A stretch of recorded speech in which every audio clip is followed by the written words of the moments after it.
ஆகா கல்யாணம் சீரியல்ல இனிய எபிசோட்ல என்ன நடந்திருக்கு அப்படிங்கிறத பார்க்கலாம். இப்ப நம்ம மகா கோவமாவும், அதே டைம்ல சூர்யா மேல சந்தேகமாவும் பார்த்துக்கிட்டு இருக்கிறாங்க. சூர்யாவுக்கும் ஒரு சந்தேகம். ஒருவேளை மகா நம்மகிட்ட ஃபோன் பண்ணும்பொழுது, நம்ம வெளியில இருந்திருப்போமோ அப்படின்னு சொல்லி சந்தேகம். "நீ எங்க இருந்து எனக்கு ஃபோன் பண்ணுன?" அப்படின்னு சொல்லி கேட்குறாங்க.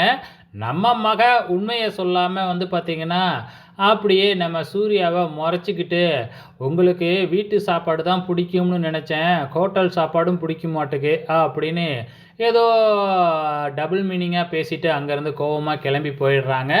இங்க போற வழியில நம்ம பிரபா பைத்தியக்காரி மாதிரி அப்படியே நடந்து போய்க்கிட்டு இருக்கு ரோட்ல. நம்ம மகா போய்க்கிட்டு இருக்கிற ஆட்டோ நேரா போயிட்டு பிரபா மேல மோதியிருக்கும். நல்ல வேளை அந்த ஆட்டோ டிரைவரு சுதாரிச்சுக்கிட்டு நிப்பாட்டிட்டு பிரபாவ புடிச்சு திட்டுன்னு திட்டிட்டு இருக்கிறாரு.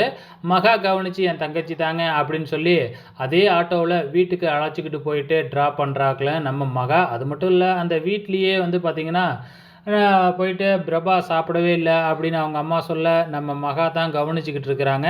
இது ஒரு பக்கம் நடந்துகிட்டு இருக்க, இங்க ஐஸ்வர்யா சித்ரா தேவிய வச்சு லெஃப்ட் அண்ட் ரைட் வாங்கிக்கிட்டு இருக்கிறாங்க. வேலை மேல வேலையா வச்சுக்கிட்டு இருக்கிறாங்க. ஏசி போட்டு உடணும், ஜூஸ் போடணும். இந்த மாதிரி வேலை அதிகமாவே குடுத்துக்கிட்டே இருக்கிறாங்க. கோடீஸ்வரியால பொறுத்துக்கவே முடியவே இல்ல. இங்க மகா இங்க வீட்ல இருக்காங்க இல்லையா? அதாவது அவங்க அம்மா வீட்ல. அங்க வர்ற மகாவோட அப்பா வந்து பார்த்தீங்கன்னா, "இங்கலாம் நீ எதுக்கு வர? இங்க இனிமேக்கு நீ வராத.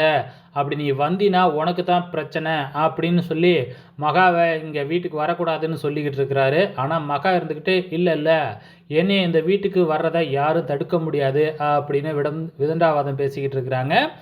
இது ஒரு பக்கம் நடந்துகிட்டு இருக்கிறப்ப, இங்க ஐஸ்வர்யா வந்து பார்த்தீங்கன்னா, கௌதமியும் விட்டு வைக்கவே இல்ல. கௌதமியும், சித்ரா தேவியும் கூப்பிட்டு ஆளுக்கு கையில ஒரு புக்க குடுத்து, "இதெல்லாம் படிங்க" அப்படின்னு சொல்றாங்க.